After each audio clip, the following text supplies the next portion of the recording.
درود پڑھ دیجئے محمد و آل محمد پر۔ اگر طبیعتوں پر ناگوار نہ گزرے تو تھوڑا سا متحد ہو کر بیٹھیے گا، ایسا محسوس نہ ہو کہ کوئی خستہ اور ہارا ہوا لشکر بیٹھا ہوا ہے، معلوم ہو کہ لشکر امام زمانہ بیٹھا ہوا ہے۔ متحد ہو کر نزدیک ہو کر آپ سب مل کر بیٹھ جائیے گا تاکہ مجلس کا ماحول بن جائے۔ اپنی صحت و سلامتی کے لیے درود پڑھ دیجئے محمد و آل محمد۔ ماشاءاللہ، کربلا زیارت میں حاضری کے لیے ایک اور درود پڑھ دیجئے محمد و آل محمد۔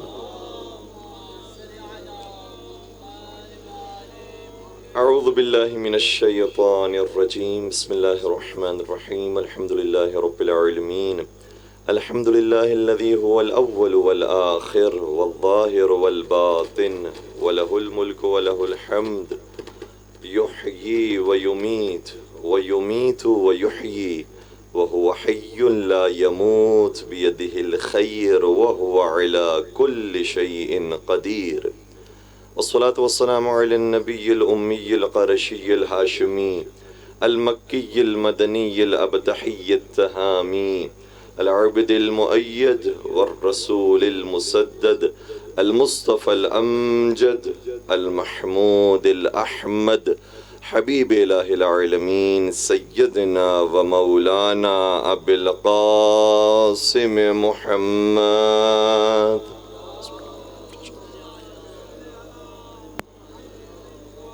وعلى أهل بيته الطيبين الطاهرين المعصومين المظلومين الذين ذهب الله عنهم الرجس وطهرهم تطهيرا،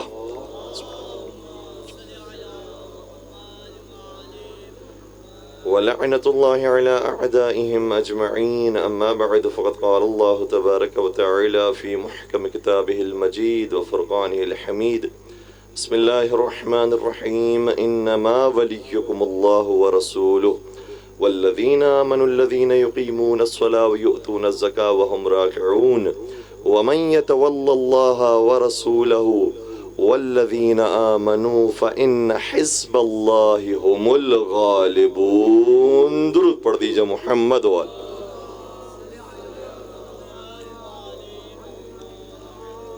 ماشاءاللہ سے جو مجلس رضا سجائی گئی ہے وہ اسی خاطر ہے کہ شہزادی کونین راضی ہو، اور ماشاءاللہ سے آپ جو سیڑھیوں سے چڑھتے ہوئے یہاں اتنا اوپر آئے ہیں تو جیسے ہم اپنے جسم کو اوپر لائے ہیں ویسے اپنی روح کو بھی اوپر لانا ہے۔ انشاءاللہ بی بی ہم سے راضی ہوں۔ یہ جو مجلس رضا منعقد کی گئی ہے اور جو منعقد کرنے والے افراد ہیں، پروردگار ان کے رزق مادی معنوی میں اضافہ فرمائے، ان کی نیک توفیقات میں اضافہ فرمائے۔ پروردگار آپ تمام کی حاجات کو بھی اپنی بارگاہ میں قبول فرمائے۔ ایک مل کے درود پڑھ دیجئے گا محمد و آل محمد۔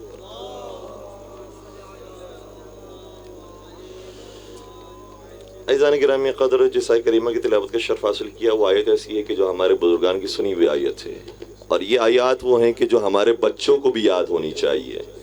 ارشاد ہوتا ہے کہ انما ولیکم اللہ ورسولہ والذین آمنوا الذین یقیمون الصلاة ویؤتون الزکاة وہم راکعون۔ توجہ، قرآن میں پروردگار ارشاد فرما رہا ہے کہ صرف اور صرف تمہارا ولی اللہ ہے،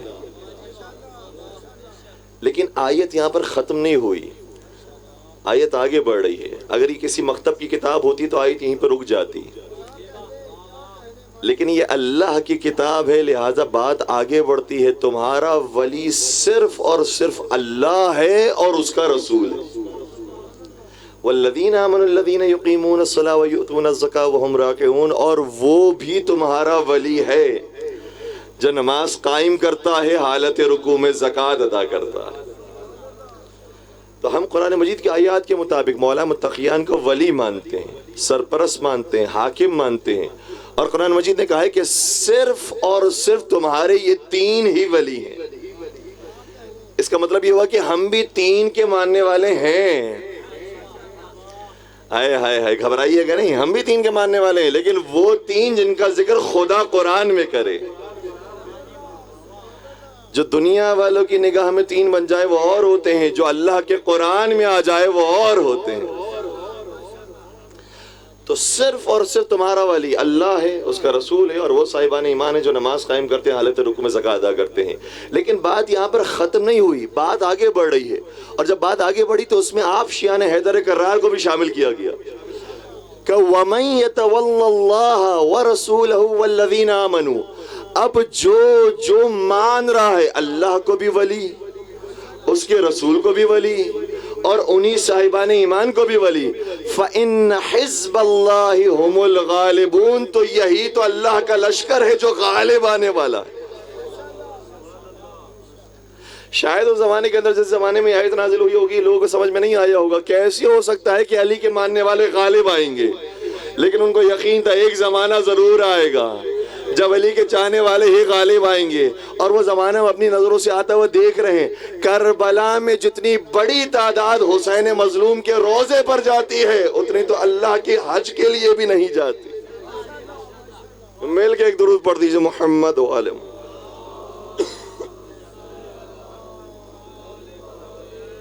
یہ اس کی بے احترامی نہ ہو جائے، تھوڑا سا اس کو اپنے پاس رکھ لیجئے گا، ایک مل کے درود پڑھ دیجئے محمد و عالم۔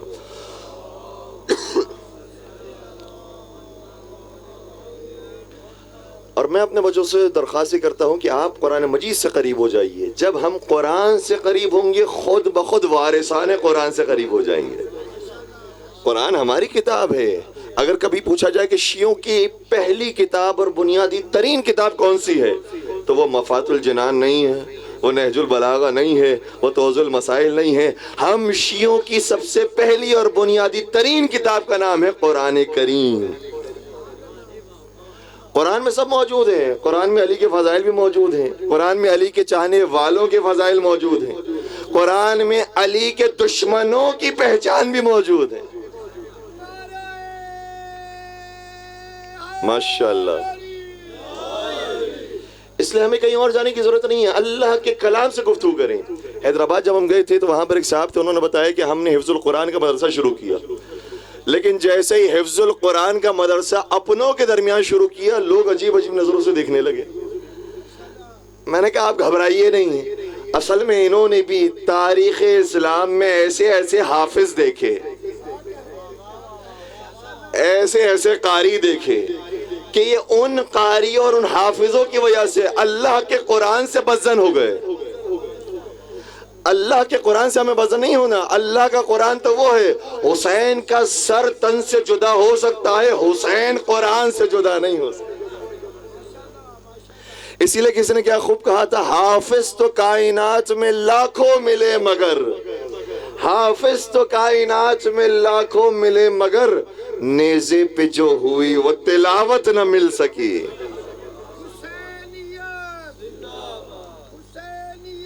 زندہ آباد، مردہ آباد۔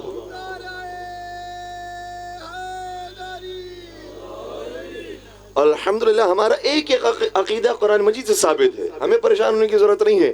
بعض لوگ جو ہمیں کہتے ہیں شیعہ زکوٰۃ نہیں مانتے، ارے ہم زکوٰۃ بھی مانتے ہیں، زکوٰۃ نکالتے بھی ہیں، بلکہ قرآن نے جس طریقے سے زکوٰۃ دینے کا حکم دیا ہے اسی طریقے سے خمس نکالنے کا بھی حکم دیا۔ شیعہ وہ ہیں جو قرآن کی آیت کے مطابق زکوٰۃ بھی مانتے ہیں، خمس بھی مانتے ہیں، اور جس طریقے سے زکوٰۃ اور خمس مانتے ہیں اسی طریقے سے حج بھی مانتے ہیں۔ ہم یہ سب مانتے ہیں کہ حج کرنا واجب ہے، لیکن مجھے یہ بتائیے حج واجب تو ہے، کیا ابھی ہم سب کے اوپر حج پر جانا واجب ہے؟ اگر ابھی ہم پر حج پر جانا واجب ہوتا تو ہم یہاں نہیں ہوتے، واجب ادا کر رہے ہوتے۔ تو اس کا مطلب یہ ہوا کہ ابھی حج واجب نہیں ہے۔ کیوں؟ توجہ، کیونکہ قرآن نے کہا ہے حج واجب تو ہے لیکن اس پر شرط یہ ہے جب استطاعت آئے گی، جب ذی الحج کا مہینہ آئے گا تب حج پر جانا واجب ہوگا، لیکن اگر استطاعت نہیں ہے، حج ویسے تو واجب ہے لیکن اس شرط کے ساتھ کہ استطاعت ہوگی تو واجب ہوگا۔ اسی طریقے سے ہم سب مانتے ہیں زکوٰۃ واجب تو ہے لیکن جو نصاب تک پہنچے گا اس پر زکوٰۃ واجب ہے۔ اگر نصاب تک کوئی نہیں پہنچا ہے تو ٹھیک ہے، زکوٰۃ اس موقع پر واجب نہیں ہے۔ اسی طریقے سے حج واجب نہیں ہے جب تک استطاعت نہیں ہو رہی۔ تو ہم حج کو بھی مانتے ہیں، ہم زکوٰۃ کو بھی مانتے ہیں، ہم خمس کو بھی مانتے ہیں۔ ہمارا ایک عقیدہ وہ ہے جو قرآن سے ثابت ہے، اور جس طریقے سے ہم قرآن میں اللہ رسول کو مانتے ہیں اسی طریقے سے قرآن کہہ رہا ہے قُلْ لَا أَسْأَلُكُمْ عَلَيْهِ أَجْرًا إِلَّا الْمَوَدَّةَ فِي الْقُرْبَى۔ اگر رسول کو اجر دینا چاہتے ہو تو تم اپنی نمازیں نہ دو، رسول کے قرابت داروں سے محبت کا اظہار کرو۔ تو قرآن نے حکم دیا ہے، قرآن نے حکم دیا ہے مودت اہل بیت کا، اور قرآن ہی ہمیں بتا رہا ہے جو اہل بیت کے مقابلے میں آ جائے، چاہے مباہلہ کے میدان میں ہو یا کسی اور میدان میں، ان پر لعنت ہی بھیجی جائے۔ تو مودت اہل بیت بھی قرآن میں موجود ہے، لعنت بھی قرآن میں موجود ہے، امامت کا عقیدہ بھی قرآن میں موجود ہے۔ قرآن مجید یہ کہتا ہے یوم ندعو کل اناس بامامہم، قیامت کے دن ہر انسان کو اس کے امام کے ساتھ اٹھایا جائے گا۔ اور یاد رکھیے گا نبوت کے سلسلے میں تو آیت آئی ہے کہ نبوت کا سلسلہ ختم ہو جائے گا، خاتم النبیین آئیں گے، سلسلہ ختم ہو گیا، لیکن جو امامت ابراہیم سے شروع ہوئی تھی اس کو ختم کرنے کے لیے کوئی آیت نہیں آئی، کیونکہ جاری رہنے والا یہ سلسلہ تھا۔ نبی کے بعد آل نبی کے اندر امامت کو جاری رہنا تھا، اس لیے اس سلسلے کے اندر کوئی ختم امامت کی آیت نہیں آئی ہے۔ اور جتنے عقیدے ہیں، رجعت کا عقیدہ ہے قرآن سے ثابت ہے۔ ہم جو وضو کے اندر سر اور پیر کا مسح کرتے ہیں یہ کسی اور کتاب سے نہیں کرتے، قرآن سے کرتے ہیں۔ جو ہمارے ہاں طلاق کے بعد رجوع کے لیے کی جاتی ہے وہ اپنے مکتب کی کتاب سے نہیں کرتے، اللہ کے کتاب کے اندر لکھا ہے۔ ہائے ہائے ہائے، اس لیے آپ کو پریشان ہونے کی ضرورت نہیں ہے۔ الحمدللہ ہمارا پورا عقیدہ قرآن مجید سے ثابت ہے، اس لیے ان آیتوں کو دوبارہ سے ریوائیو کرنے کی ضرورت ہے کہ جو آیتیں چھپا دی گئیں، جو آیتوں کے ترجمے تبدیل کر دیے گئے، تفسیریں تبدیل کر دی گئی، ان دوبارہ تفسیروں کو ریوائیو کرنے کی ضرورت ہے۔ ایک مرتبہ ہم قرآن مجید کی اسی آیت کو دیکھ رہے تھے، توجہ، انما ولیکم اللہ ورسولہ والذین آمنوا الذین یقیمون الصلاۃ ویؤتون الزکاۃ وہم راکعون۔ سب اس کے ترجمے سے واقف ہے، الحمدللہ ہمارا بچہ واقف ہے کہ وہ تمہارا ولی ہے جو نماز قائم کرتا ہے اور حالت رکوع میں زکوٰۃ دیتا ہے۔ لیکن میں نے جب اپنے برادران کے ترجموں کو دیکھا میں حیران ہو گیا، کسی نے بھی یہ ترجمہ نہیں کیا کہ نماز قائم کرتے ہیں اور حالت رکوع میں زکوٰۃ دیتے ہیں۔ کیا ترجمہ کیا؟ کہ لگے کہ نماز قائم کرتے ہیں اور جھکنے کی حالت میں زکوٰۃ دیتے ہیں۔ ارے جھکنے کی حالت تو سجدے کی بھی ہوتی ہے، توجہ، جھکنے کی حالت تو انسان قیام کے اندر سر کو جھکا دے تب بھی جھکنے کی حالت ہوتی ہے، لیکن قرآن یہ نہیں کہہ رہا کہ سجدے کی حالت میں زکوٰۃ دیتے ہیں، یہ نہیں کہہ رہا کہ قیام کی حالت میں سر جھکا کر زکوٰۃ دیتے ہیں، کہہ رہا رکوع کی حالت میں زکوٰۃ دیتے ہیں۔ لیکن سارے مترجمین نے رکوع کا لفظ نکال دیا۔ کیوں نکالا؟ اس لیے کہ بچہ اگر رکوع کے لفظ تک آ گیا تو رکوع کرنے والے علی تک بھی پہنچ جائے گا، اس لیے ترجموں کو تبدیل کر دیا گیا، تفسیروں کو تبدیل کر دیا گیا۔ ایک مرتبہ ہم ٹیلی ویژن پر موجود تھے، 21 رمضان کی ٹرانسمیشن تھی، توجہ ہے، روٹھے ہوئے تو نہیں بیٹھے ہوئے ہیں، 21 رمضان کی ٹرانسمیشن تھی۔ آپ کو معلوم ہے کہ رمضان ٹرانسمیشن کا طریقہ یہ ہوتا ہے کہ آغاز ہوتا ہے تو تلاوت کلام پاک سے ہوتا ہے۔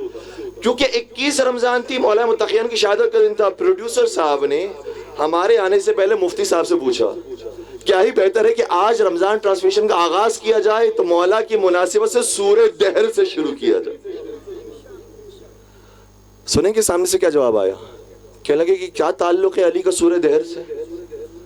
وہ کہنے لگے کہ بھائی جنہوں نے یتیم مسکین اسیر کو کھانا کھلایا تھا وہ علی کا خانوادہ ہی تو تھا۔ سنیے کہنے لگے کہ نہیں اس کے اندر بڑا اختلاف ہے، مختلف روایتیں موجود ہیں، کہیں پر کسی اور کا نام ہے، کہیں پر کسی اور کا نام ہے، اس لیے اب یہ آیتیں تلاوت نہیں کریں۔ اب وہ بیچارے پروڈیوسر صاحب تھے، مفتی صاحب کی بات مان کر انہوں نے آیتیں تبدیل کر دی اور کسی اور آیت سے پروگرام شروع ہو گیا۔ جب ہم پروگرام میں پہنچے تو پروڈیوسر صاحب نے ہم سے سوال کیا کہ کیا آپ کے مکتب کے اندر بھی سورہ دہر کے بارے میں اختلاف موجود ہے کہ یہ علی کے بارے میں بھی نازل ہوا ہے اور دوسروں کے بارے میں بھی؟ میں نے کہا آپ کو کس نے کہا کہ کوئی اختلاف ہے؟ کہنے لگے کہ ابھی مفتی صاحب سے ہم نے پوچھا تو کہہ رہے تھے کہ ہماری کتابوں کے اندر تو اختلاف موجود ہے۔ میں نے کہا ہماری کتابوں میں تو کوئی اختلاف نہیں۔ اور پھر میں نے مفتی صاحب سے مخاطب ہو کر کہا آپ بتائیے آپ کی کون سی کتاب یہ کہہ رہی ہے کہ یہ آیتیں کہ کچھ ہستیاں ایسی تھی جو خود بھوکی رہی ہیں، یتیم مسکین اور اسیر کو کھانا کھلایا ہے، یہ آیتیں کسی اور کے بارے میں نازل ہوئی ہے؟ کون سی کتاب کہہ رہی ہے؟ کون سا راوی کہہ رہا ہے؟ کہتے ہیں ابھی مجھے یاد نہیں ہے۔ اللہ اکبر۔ تو پھر میں نے ان سے پلٹ کر کہا آپ کو یہ کہنا نہیں چاہیے تھا کہ اختلاف موجود ہے، آپ کو یہ کہنا چاہیے تھا مجھے معلوم نہیں ہے۔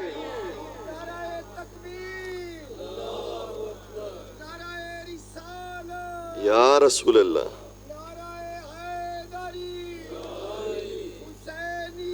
زندہ آباد، مرد آباد، ماشاءاللہ، دونوں ہاتھ بلند کر کے یا علی، اللہم میرے ساتھ ساتھ رہیے گا۔ تو میں نے کہا کہ پھر آپ کو یہ کہنا چاہیے تھا کہ آپ کو معلوم نہیں ہے، اختلاف ہے، یہ کہنے کی ضرورت نہیں ہے۔ اور پھر ان کے جملے کے بعد میں نے تحقیق کی تو الحمدللہ ہماری کتابوں میں بھی اور ہمارے برادران کی کتابوں کے اندر بھی ایک ہی متفق بات لکھی ہے، وَيُطْعِمُونَ الطَّعَامَ عَلَىٰ حُبِّهِ مِسْكِينًا وَيَتِيمًا وَأَسِيرًا کی آیت اگر کسی کے لیے نازل ہوئی ہے تو یا علی کے لیے یا علی کے گھر والوں کے لیے،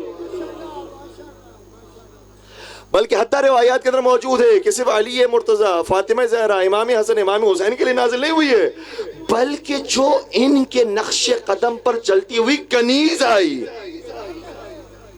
اور اس کنیز جناب فضہ نے بھی اپنی روٹیاں دے دی، اس کی شان میں بھی آیت اتر آئی۔ تو پھر مجھے کہنے دیجئے خدا نہ صرف علی کی شان میں آیت نازل کرتا ہے بلکہ جو علی کے نقش قدم پر چلنے والا ہو جائے اس کی شان میں بھی آیت نازل کرتا ہے۔ علی کی ذات کو سمجھے خدا یا مصطفیٰ سمجھے، مگر ہے بات حیرت کی کہ بندے کیا سے کیا سمجھے، ہائے ہائے ہائے، مگر ہے بات حیرت کی کہ بندے کیا سے کیا سمجھے، ہزاروں آیتیں نازل ہوئی ہیں شان حیدر میں، نہ اس پر بھی کوئی سمجھے تو پھر اس کو خدا سمجھے۔ اتنی آیتیں موجود ہیں، اتنی آیتیں موجود ہیں۔ اور میں نے اپنے اس بھائی سے کہا جو حیدرآباد ہمارے بھائی ملاقات ہوئی تھی، میں نے کہا کہ آپ نے حفظ القرآن کا مدرسہ شروع کیا ہے، ایک کام کیجئے، یہ جتنے آپ کے بھائی ہیں، یہ جتنے اپنے مومنین ہیں، سب آسانی کے ساتھ آپ سے محبت کریں گے، آپ کے قریب آ جائیں گے، آپ کے مدرسے کے اندر اپنے بچوں کو لے کر آئیں گے۔ وہ کام کیا کریں کہ اپنے مدرسے کی چاروں دیواروں پر وہ آیتیں لگا دیجئے جو علی کی شان میں نازل ہوئی۔ ہمارے پاس کوئی آیتوں کی کمی تھوڑی ہے، اتنی آیتیں موجود ہیں کہ آپ کی دیواریں کم پڑ جائیں گی، آیتیں زیادہ ہیں۔ اور الحمدللہ میں نے منظر دیکھا حیدرآباد کے اندر قدمگاہ مولا متقیان، جب میں اس کے صحن میں گیا تو میں دیکھ کر کتنا خوش ہوا، میں نے دیکھا کہ صحن کے چاروں طرف دیواروں کے اوپر وہ آیتیں لگائی ہوئی ہیں کہ جو اہل بیت کی شان میں نازل ہوئی۔ کتنی آیات ہیں اہل بیت کی شان میں؟ 10 آیتیں، 20 آیتیں، 50 آیتیں، 70 آیتیں، 100 آیتیں، 200 آیتیں۔ نہیں عزیزو، ابن عباس کہتے ہیں نزلت فی علی ابن ابی طالب اکثر من 300 آیت، صرف علی کی شان میں خدا نے 300 سے زیادہ آیتیں نازل کی۔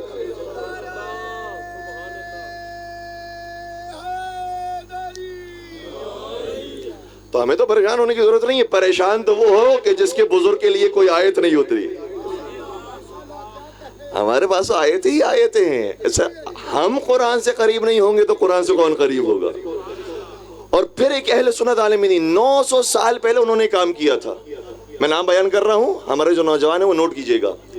شواہد التنزیل کتاب کا نام ہے، لکھنے والے ہیں حاکم حسقانی۔ انہوں نے اپنی کتاب کے اندر ان تمام آیتوں کو جمع کرنے کی کوشش کی ہے کہ جو علی کی شان میں نازل ہوئی۔ اہل سنت عالم دین کتنی آیتیں انہوں نے اپنی کتاب میں لکھی؟ کتنی لکھی؟ 70 آیتیں، 100 آیتیں، 150 آیتیں۔ انہوں نے باقاعدہ ایک ایک آیت کو شمار کیا ہے، اور جتنی آیتیں انہوں نے اپنی کتاب میں لکھی اس کی تعداد 209 آیتیں۔ اور جب ہم ایک مرتبہ پی ٹی وی پر گئے تھے، رمضان ٹرانسمیشن تھی، وہاں پر ہم نے سوچا کہ پی ٹی وی ہے، سرکاری ادارہ ہے، وہاں پر کسی اور روایت سے میں بات ہی نہیں کروں گا، میں بات کروں گا تو قرآن کریم سے بات کروں گا۔ میں نے قرآن سے ہی بات کی تو اس طرح سے کی کہ ایک اہل سنت عالم دین 900 سال پہلے حاکم حسقانی شواہد التنزیل میں علی ابن ابی طالب کے فضائل بیان کرتے ہوئے کہتے ہیں جو صبح و شام تو نماز میں پڑھتے ہو نا، اہدنا الصراط المستقیم، پروردگار صراط مستقیم کی ہدایت فرما، پروردگار صراط مستقیم کی ہدایت فرما۔ وہ صراط مستقیم کس کا راستہ ہے؟ میرے نبی نے شاہ فرمایا یا علی انت الصراط المستقیم، اے علی تو ہی تو صراط مستقیم۔ مولا علی دا منکر نو جلا کے رکھ، تم مولا علی دا نعرہ لگا کے رکھ۔ کیا بات ہے، ماشاءاللہ حیدری۔ یا علی، ماشاءاللہ ماشاءاللہ۔ جو میں دیکھ رہا ہوں ماشاءاللہ سے بزرگ کی کیفیت، لیکن ہمارے یہاں تو کوئی بزرگ ہوتا ہی نہیں ہے، جوان ہی رہتا ہے، کیونکہ ہم ماننے والے ہیں جوانان جنت کو۔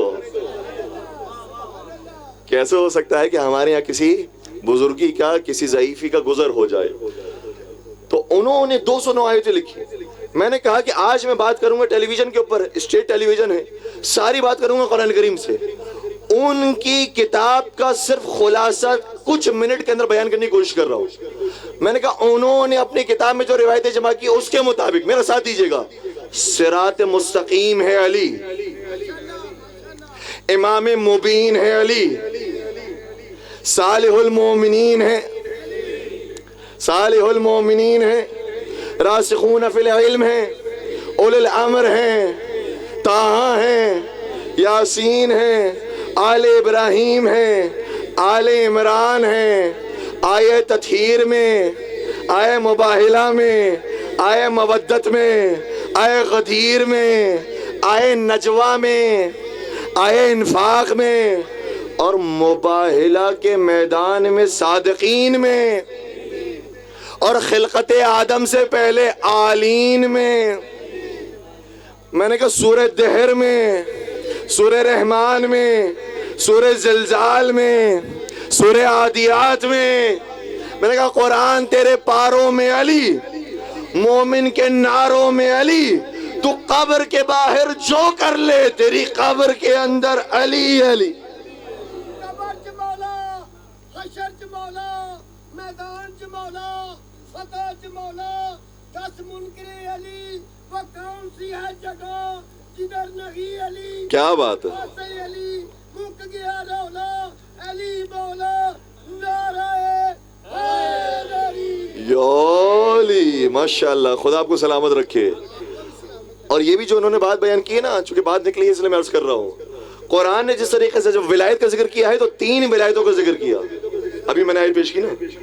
جب اطاعت کا ذکر کیا تب بھی 3 ہی اطاعتوں کا ذکر کیا۔ میرے ساتھ ساتھ رہیے گا، اطیعوا اللہ واطیعوا الرسول واولی الامر منکم۔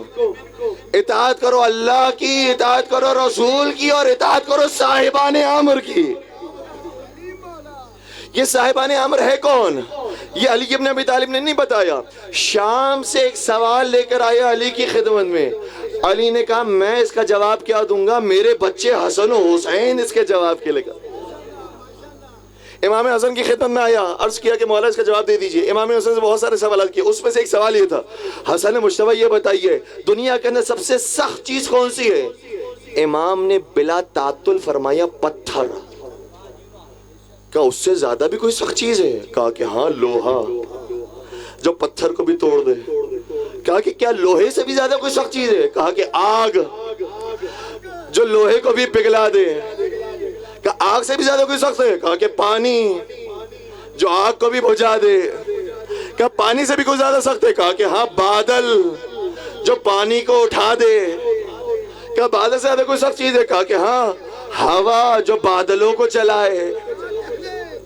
کہا ہوا سے زیادہ کوئی سخت چیز ہے؟ کہا کہ ہاں ہوا کا فرشتہ، جو ہوا کو چلائے۔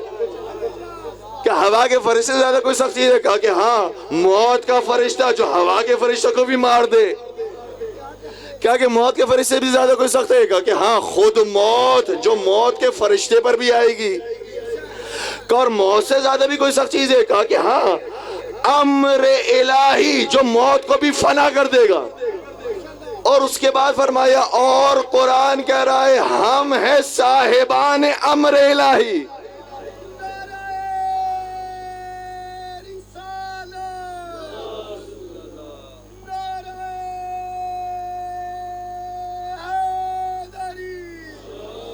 مولا سلامت رکھیے۔ تو ترجموں کو تبدیل کرنے کی کوشش کی گئی، تفسیروں کو تبدیل کرنے کی کوشش کی گئی. ہمارے یہاں نہیں معلوم ہے لوگوں کو کہ یہ آیتیں کس کی شان میں نازل ہوئی ہیں. کتنے ہی واقعات ٹیلی ویژن پر ایسے پیش آئے، میں نے واقعہ سنایا، انہوں نے کہا کہ ہمیں بھی معلوم ہے یہ واقعہ موجود ہے، لیکن آج آپ نے بتایا ہے وہ صحابی جس کا ہم واقعہ سناتے ہیں وہ علی ابن ابی طالب. وہ بچے کے جن کا ذکر ہم کرتے ہیں وہ بچے کسی اور کے بچے نہیں، علی کے بیٹے حسن و حسین. اور واقعاً ہمارے یہاں اتنی مظلومیت ہے مولا متقیان کی، ہمارے یہاں کبھی کبھار روایتی بھی سنائی جاتی ہیں تو آدھی روایت سنائی جاتی ہے. ہمارے برادران کو بھی معلوم ہے، ہمارے بچے کو معلوم ہے کہ نبی نے ارشاد فرمایا، صحیح ترمذی کے اندر بھی روایت موجود ہے، سنن ابن ماجہ کے اندر بھی روایت موجود ہے. تھک تو نہیں رہے آپ لوگ؟ میرا ساتھ دیجئے گا. نبی نے ارشاد فرمایا، الحسن والحسین سیدا شباب اہل الجنہ. حسن اور حسین وہ ہیں جو جنتی نہیں ہیں. ہائے ہائے ہائے ہائے ہائے، کسی کو جنتی ہونے کی بھی سند نبی سے مل جائے، ہم اس کے خاک قدم پا کے برابر بھی نہیں ہیں. یا حسن و حسین کو جنتی ہونے کی سند نہیں مل رہی، سارے جنتیوں کے سردار ہونے کی سند. یہ روایت سنی ہوئی ہے. اب سنیے گا صحیح ترمذی کے اندر روایت اور آگے کیا موجود ہے. میں اپنے برادران کی کتابوں کا حوالہ پیش کر رہا ہوں. نبی نے آگے ایک اور جملہ بھی بیان کیا تھا جو ہمارے یہاں پڑھا نہیں جاتا. نبی نے آگے ارشاد فرمایا، الحسن والحسین سیدا شباب اہل الجنہ. حسن و حسین جنت کے سردار ہیں. وَأَبُوهُمَا خَيْرٌ مِّنْهُمَا، اور جو حسن و حسین کے بابا جان ہیں وہ خود حسن و حسین سے بھی افضل ہیں. حسن و حسین تو جنت کے مالک ہیں، علی وہ ہیں جو قسیم الجنت والنار ہیں. ہائے ہائے ہائے، علی کی دشمنی کے اندر روایتیں بھی کبھی کبھار آدھی پیش کی جاتی ہیں. اور اتنی دشمنی رکھی گئی، ایسی ایسی مثالیں ہمارے سامنے موجود ہیں. میرے پاس دامن وقت میں گنجائش کم ہے.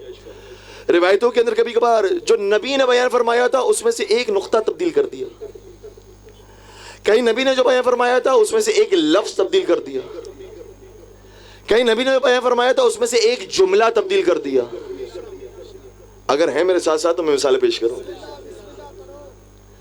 نبی نے شاہ فرمایا تھا، جب میں چلے جاؤں، اذا رأیتم فلانا علی منبری فاقتلوه.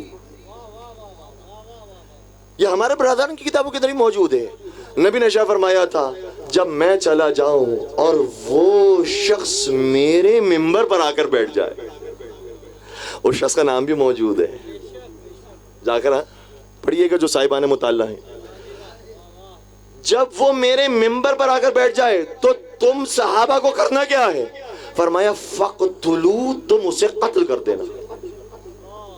یہ روایت موجود ہے، رحمت للعالمین نبی کہہ رہا ہے وہ میرے منبر پر آئے گا، اسے یہ حق نہیں کہ میرے منبر پر آ کر شریعت بیان کرنے کی کوشش کرے، قرآن کی تفسیر کرنے کی کوشش کرے. وہ آئے گا تو دین میں بگاڑ پیدا کرے گا، اس لیے جیسے ہی منبر پر آئے اسے قتل کر دینا. آہستہ آہستہ وہ زمانہ آیا کہ وہ حکومت میں بھی آ گیا، منبر پر بھی آ گیا. اب کسی میں طاقت نہیں ہے، ضرورت نہیں کہ اس کو قتل کر سکے. اب روایتیں بیان کرنا سب نے چھوڑ دی. جو روایت بیان کرتا تھا اب انہوں نے کہا نہیں، روایت یہ نہیں تھی، نبی نے کچھ اور فرمایا تھا. توجہ، ایک نقطے کے اندر تحریف کر دی، سارا مطلب تبدیل ہو گیا. کہنے لگے نبی نے یوں فرمایا تھا، اذا رأیتم فلانا علی منبری فاقتلوا، نہیں فاقبلوا. فاقتلوا کا مطلب ہے جب اسے منبر پر دیکھو تو قتل کر دو. فاقبلوا کا مطلب ہے جب اسے منبر پر دیکھو تو اسے اٹھ کر چوم لو. استغفر اللہ استغفر اللہ. وہ جو ہر چیز کو چومنا بدعت سمجھتے ہیں وہ اس کو چومتے ہیں. اب یہ مقدر کی بات ہے. تمہارے مقدر میں اس کو چومنا آیا ہے، ہمارے مقدر میں در علی کو چومنا آیا. درود پڑھ دیجئے نا محمد و آل محمد.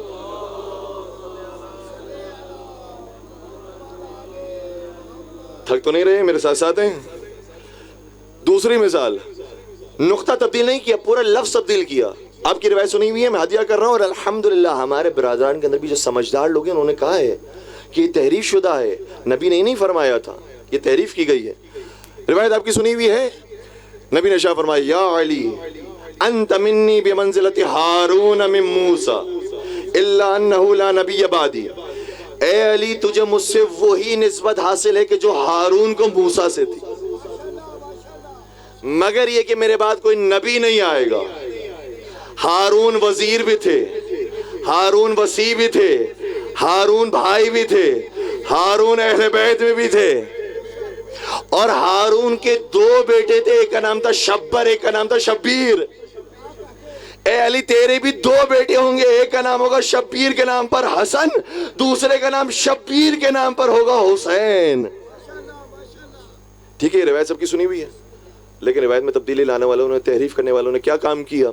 کہنے لگے نبی نے یہ نہیں فرمایا تھا بلکہ یہ فرمایا تھا کہ یا علی انت منی بمنزلت قارون من موسیٰ، اے علی تجھے مجھ سے وہ نسبت حاصل، نعوذ باللہ کہ جو موسیٰ علیہ السلام کے زمانے میں قارون کو نسبت حاصل تھی۔ اب وہ بزرگان جو قرآن مجید پڑھتے ہیں، اور الحمدللہ ہمارا ایک بچہ قرآن مجید کو پڑھنے والا ہے، اسے معلوم ہے کہ قارون وہ ہے کہ جس کے اوپر عذاب الہی آیا، اس کو ہلاک کیا گیا، وہ جہنم میں گیا ہے۔ قارون جو جہنمی ہے، نعوذ باللہ، اتنی دشمنی ہے علی کہ علی ابن ابی طالب کو جوڑا گیا نعوذ باللہ قارون کے ساتھ۔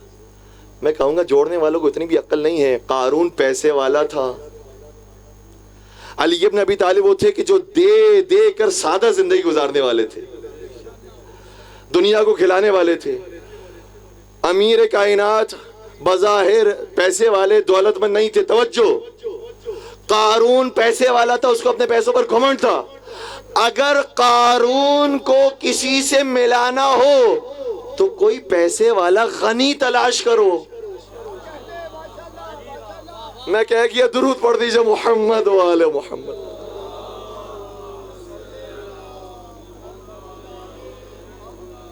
تو ایسے ایسے کام مولا متقیان کی دشمنی میں کیے گئے، اور آپ کو معلوم ہے کہ پھر پورے جملے بھی تبدیل کیے گئے ہیں میرے ساتھ ساتھ۔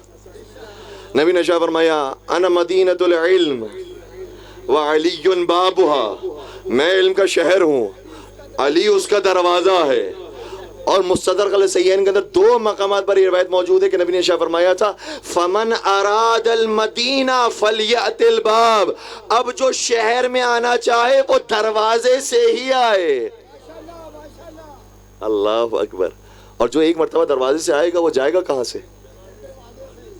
امام احمد ابن حنبل سے ایک مرتبہ ان کے بیٹے نے سوال کیا ہے میرے ساتھ ساتھ سوال کے بابا جان یہ بتائیے، بعض لوگ یہ کہتے ہیں کہ علی کے اوپر بھی جبرائیل نازل ہوئے تھے، بعض کہتے ہیں کہ نازل ہوئے تھے، بعض کہتے ہیں نازل نہیں ہوئے تھے، بعض کہتے ہیں کہ ایک مرتبہ نازل ہوئے، بعض کہتے ہیں نہیں 2 مرتبہ، بعض کہتے ہیں 4 مرتبہ، اس طرح سے مختلف روایات ہیں۔ آپ کا اپنا مطالعہ کیا کہتا ہے کہ علی کے اوپر کیا جبرائیل آئے؟ توجہ،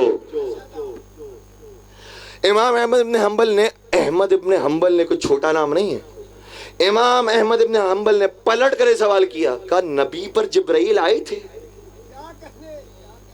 کیا لگے یقیناً آئے تھے، اسی لئے تو 6666 آئے تھے موجود ہے۔ کہا کتنی مرتبہ آئے تھے؟ 2 مرتبہ آئے تھے، 4 مرتبہ آئے تھے، کتنی مرتبہ آئے تھے؟ کہا وہ تو کئی مرتبہ آئے تھے۔ کہا بس اتنا یاد رکھو جتنی مرتبہ نبی پر آئے تھے اس حدیث کے مطابق جس دروازے سے آئے اس دروازے کو علی کہتے ہیں۔ جبرائیل آئے تو دروازے سے آئے، دروازے سے گئے، جتنی مرتبہ نبی کی خدمت میں آئے اس سے دگنی مرتبہ علی کی خدمت۔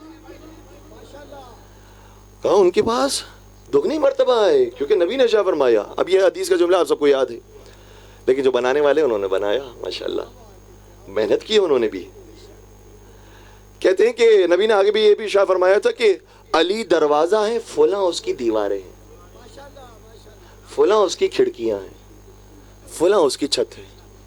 ماشاءاللہ آپ نے تو حدیث بناتے بناتے اپنا گھر ہی بنا دیا۔ بھائی حدیث بنانے والوں کو بھی چاہیے تھا کہ کسی ابو کے مدرسے میں تعلیم حاصل کر لیتے۔ اب میں اشارہ ہی کر سکتا ہوں، حدیث آپ نے پہلے سمجھی بھی ہے کہ نبی نے فرمایا کیا تھا۔ توجہ، میں نقطہ پیش کر رہا ہوں۔ نبی نے فرمایا کیا تھا؟ نبی نے فرمایا تھا میں علم کا شہر ہوں، یہ نہیں فرمایا تھا میں علم کا گھر ہوں۔ گھر اور شہر کے اندر فرق ہوتا ہے۔ صحیح ہے گھر کا بھی دروازہ ہوتا ہے، شہر کا بھی دروازہ ہوتا ہے، لیکن گھر جب بنایا جاتا ہے تو چھت ڈال کر بنایا جاتا ہے۔ نبی نے یہ نہیں فرمایا تھا میں علم کا گھر ہوں جس کی چھت بھی ہونی چاہیے، نبی نے فرمایا تھا میں علم کا شہر ہوں، مجھے کوئی ایسا شہر دکھاؤ جس کی چھت بھی موجود۔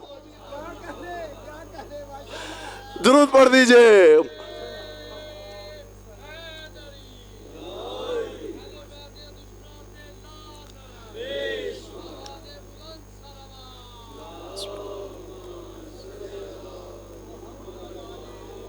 ماشاءاللہ اتنی بڑی تعداد ہے، ہمارا جو بھائی اتنی طاقت کے ساتھ صلوات پڑھا رہا ہے، تو اسی طاقت کے ساتھ آپ جواب دیجئے گا۔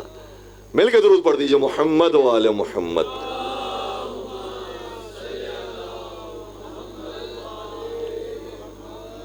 علی رحمت اللہ، مفتی علی لعنت اللہ، علی دی حب مومن کو جنت پہ لے جائے گی، علی کا بغض منافق کا دوزخ میں ساڑ جائے گا۔ کیا بات ہے، جو بھی نعرہ لگائے گا مولا اس کو نجف میں بلائے گا۔ کیا بات ہے،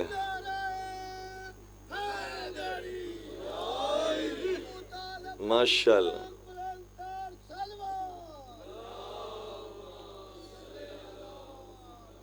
مولا سلامت رکھے، آپ نے جو جملہ کہا ہے نا اتنا دل پہ لگا ہے، مولا اسے نجف بلائیں گے۔ ذکر حسین کب سے کیے جا رہا ہوں میں، دل کا زباں سے کام لیے جا رہا ہوں میں، مجلس میں آتے وقت یہ دل کو یقین تھا وہ بھی وہاں ہیں جن کے لیے جا رہا ہوں میں۔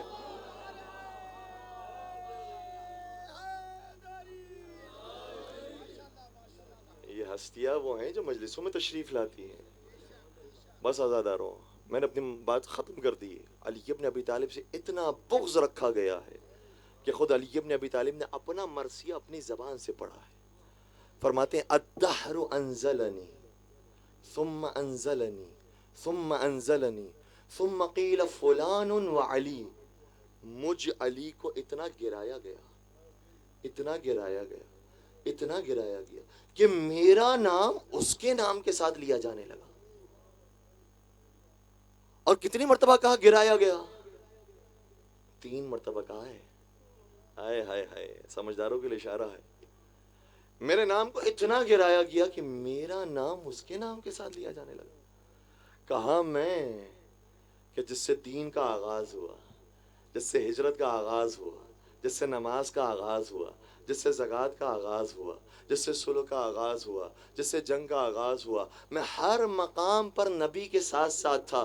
میری آنکھیں کھلی تو نبی کی آغوش میں، نبی کی آنکھیں بند ہوئی تو میری آغوش میں۔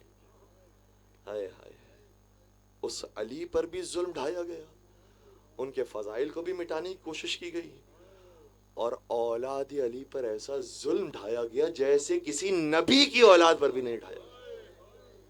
اجرکم علی اللہ۔ میں قرآن مجید سے چند مثالیں پیش کروں گا اور پھر آؤں گا منزل کی طرف۔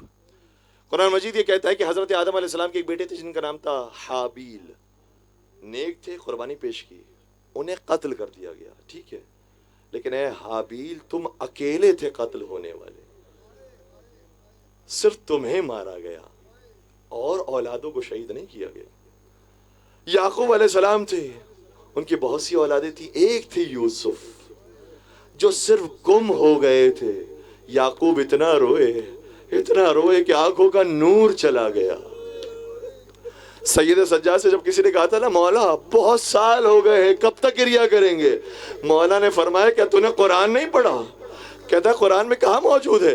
کہا قرآن میں نہیں ہے کہ یعقوب کا ایک یوسف صرف کھو گیا تھا تو یعقوب اتنا روئے، آنکھوں کا نور چلا گیا۔ تجھے معلوم ہے کربلا میں میرا ایک نہیں 18 یوسف۔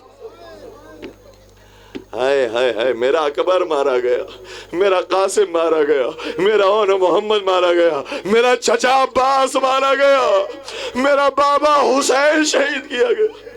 اس سے زیادہ کون فخر یوسف ہوگا؟ پھر آئیے ابراہیم علیہ السلام کی بیٹے اسماعیل، صرف امتحان یہ تھا کہ گردن پر چھری رکھی۔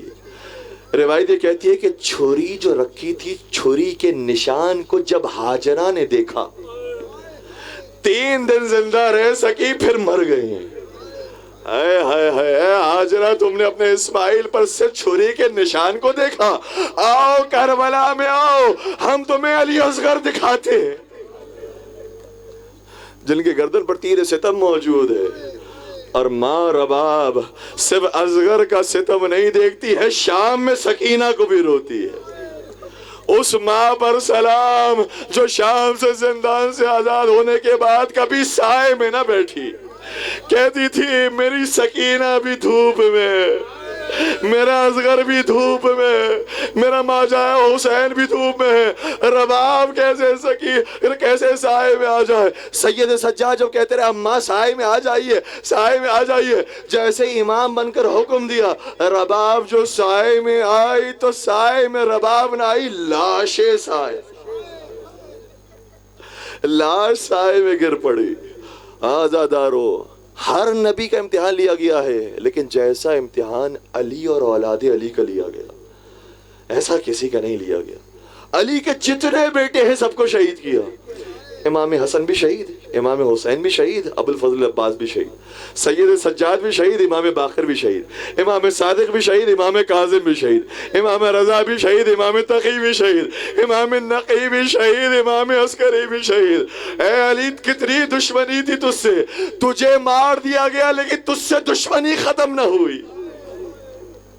ہائے علی سے دشمنی کیسی ہے. اور پھر دشمنی کرنے والوں نے صرف علی کے بیٹوں پر ظلم نہیں کیا، علی کی بیٹیوں کو بھی بازاروں میں. ہائے ہائے ہائے مجھے معاف کر دیجئے گا. حضرت یحییٰ کا ذکر ملتا ہے قرآن کریم میں. زکریا کے بیٹے یحییٰ کو ظالم بادشاہ نے سر تن سے جدا کر دیا. میں صرف اتنا سوال کروں گا، یحییٰ آپ پر بڑا ظلم ہوا، لیکن جب سر تن سے جدا ہو رہا تھا کوئی آپ کی بہن دیکھ رہی تھی؟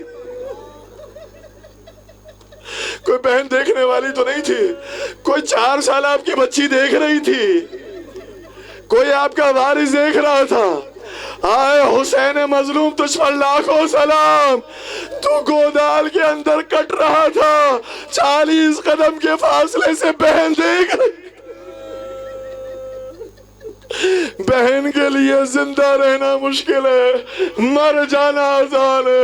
عزادارو سکینہ کے لیے مر جانا آسان تھا، زندہ رہنا مشکل تھا. مجھے انصاف سے بتائیے کہ کتنے ہی لوگ ایسے ہیں جو کربلا پیدل زیارت کرنے کے لیے گئے ہیں نا، نجف سے جب کربلا جاتے ہیں ساری آسائشیں موجود ہوتی ہیں، پانی پلانے والے بھی ہیں، کھانا کھلانے والے بھی ہیں، پیروں کو دبانے والے بھی ہیں، اس سے راحت کا انتظام بھی موجود ہے. لیکن جب بچوں کو سفر میں لے جایا جاتا ہے تو زمین پر نہیں چلایا جاتا، کاندھوں پر بٹھایا جاتا ہے. اے سکینہ تو نے کیسے صبر کیا، بچی تو نے کیسے صبر کیا. صرف اس سفر میں بچے شہید ہو جاتے ہیں، لیکن جناب سکینہ سلام اللہ علیہ کو معلوم تھا میرے بابا نے کربلا کو بچایا ہے، مجھے شام کو بچانا. تماچے کھاتی رہی، دامن جل گیا، گوشوارے چھین لیے، تازیانے لگ گئے، لیکن یہ بچی گئی ہے شام تک. اور جب شام پہنچ گئی بس کچھ ہی دن کی مہمان تھی.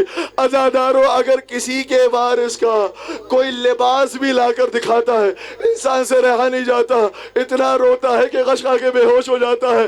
اے 4 سالہ بچی، تجھے تیرے بابا کا لباس نہیں دکھایا گیا، بابا کا امامہ نہیں دکھایا گیا، بابا کا کٹا سر تیری آغوش. اجرکم علی اللہ، اجرکم علی اللہ. عزاداروں میں سارے مصائب کو آپ تک پڑ گیا. یہ ایام عزا ہم سے ودا ہو رہے. اے ایام عزا ہم سے اچھی حالت میں ودا ہونا. ہم تیرا حق ادا نہیں کر سکے، انشاءاللہ اگر زندگی رہی تو دوبارہ گریہ کریں گے. اور اگر ہماری موت لکھی ہوئی ہے تو ہماری موت سے پہلے حسین کی زیارت کروا دے، اپنے آقاؤں کی ہمیں زیارت کروا دینا. بس عزادارو اب علی کے آخری بیٹے کی شہادت ہے، اس کے بعد علی کا اور کوئی بیٹا نہیں ہے. اس کے بعد جو بیٹا ہے وہ پردے غیب میں موجود ہے، اور اس بیٹے کو ہم سب پرسہ پیش کرنے کے لیے آئے ہیں. اے زمانے کے امام آئیے اس مجلس میں، آپ کے بابا کا پرسہ دینے کے لیے عزادار بیٹھے ہوئے.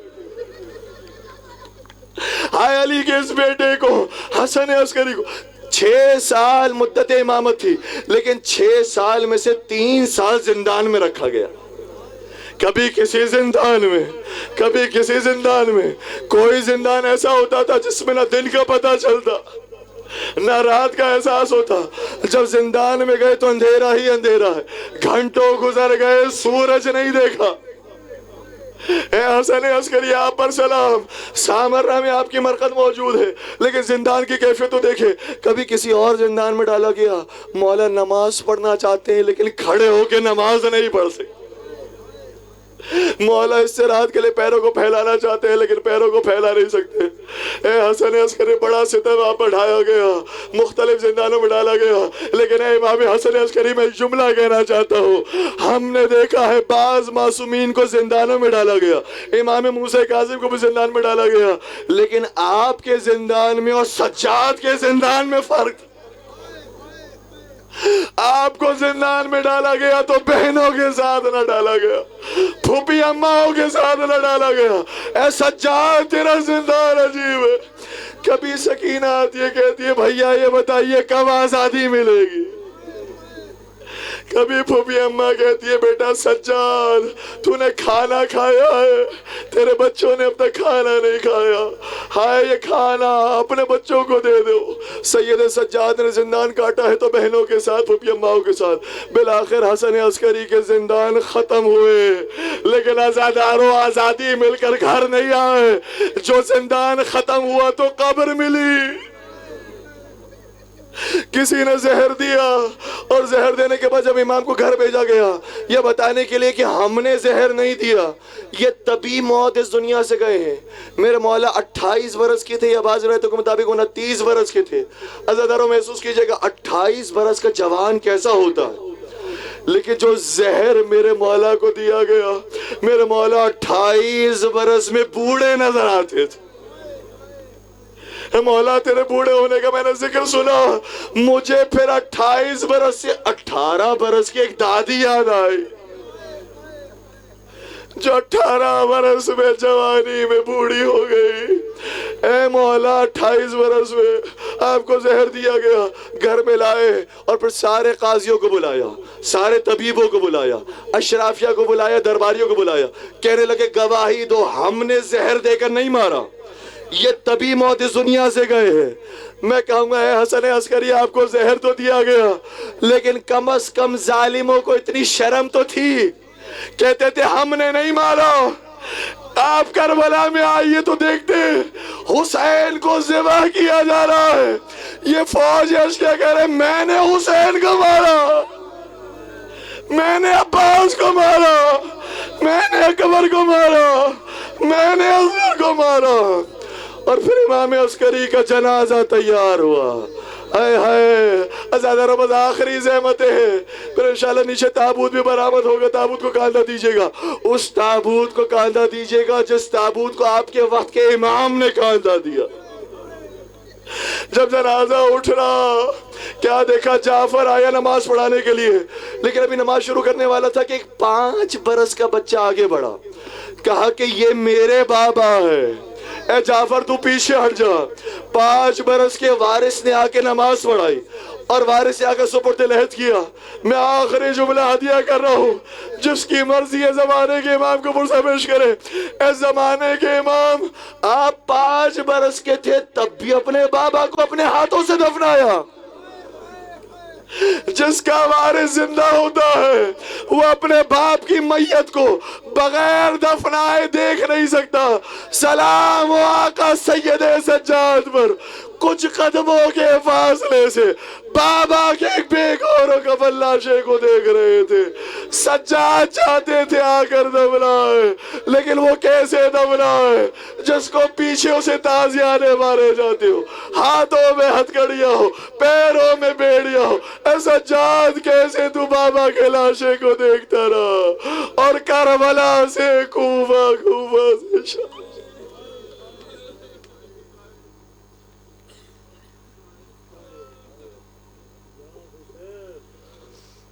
یا حسین یا حسین.